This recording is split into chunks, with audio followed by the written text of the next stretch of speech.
မင်္ဂလာပါပြည်သက်ကြီးဒီနေ့မှာတော့2026ခုနှစ်အတွင်းငွေကြေးကံကြမ္မာအထူးတိုးတက်လာနိုင်တဲ့ယာရီကွန်တွေအကြောင်းကိုတင်ဆက်ပေးသွားမှာဖြစ်ပါတယ်ပြည်သက်ကြီး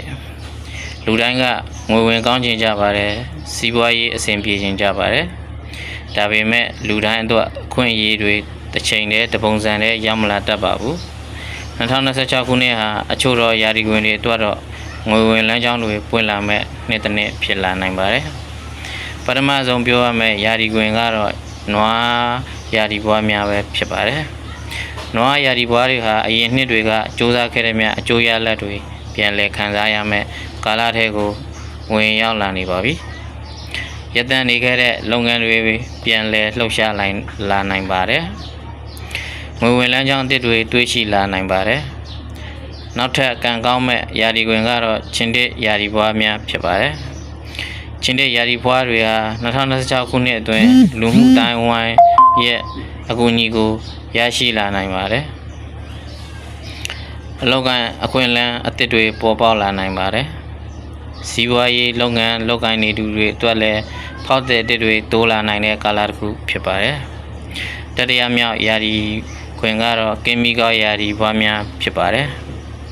ကင်မီကယ်ယာရီပွားတွေဟာကိုယ့်ရဲ့အရေးချင်းကိုအသုံးချပြီးငွေကြေးအောင်မြင်မှုဖန်တီးနိုင်မဲ့နှစ်တစ်နှစ်ကိုရောက်ရှိလာနေပါတယ်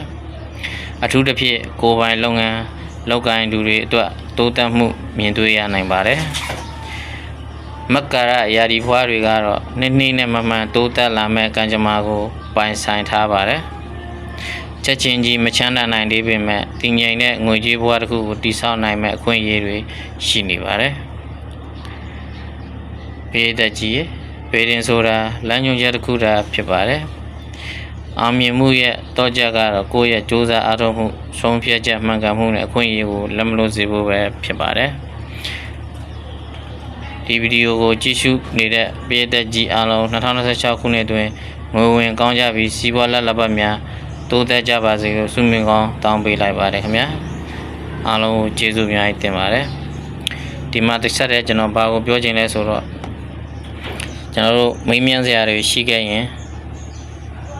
ကျွန်တော်တို့အခြေရေးဖြစ်အိမ်အောင်ရေးဖြစ်စီးပွားရေးဖြစ်လူမှုရေးဖြစ်เนาะကျွန်တော်တို့ဒီပြောမဆိုဆိုင်နာမည်ပေးတာခလေးနာမည်ပေးတာကျွန်တော်တို့အယောင်းဝယ်လှုပ်ချင်တာတွေပေါ့เนาะကျွန်တော်တို့စီးပွားရေးလှုပ်ချင်တာတွေရှိရင်ကျွန်တော်ကိုအာမနာတန်မေးလို့ရပါတယ်ကျွန်တော်ကအခကျင်းငွေမယူပါဘူးအာမနာတန်မေးပါကျွန်တော်ချက်ချင်းပြန်လဲဖြေချပေးပါမယ်เนาะ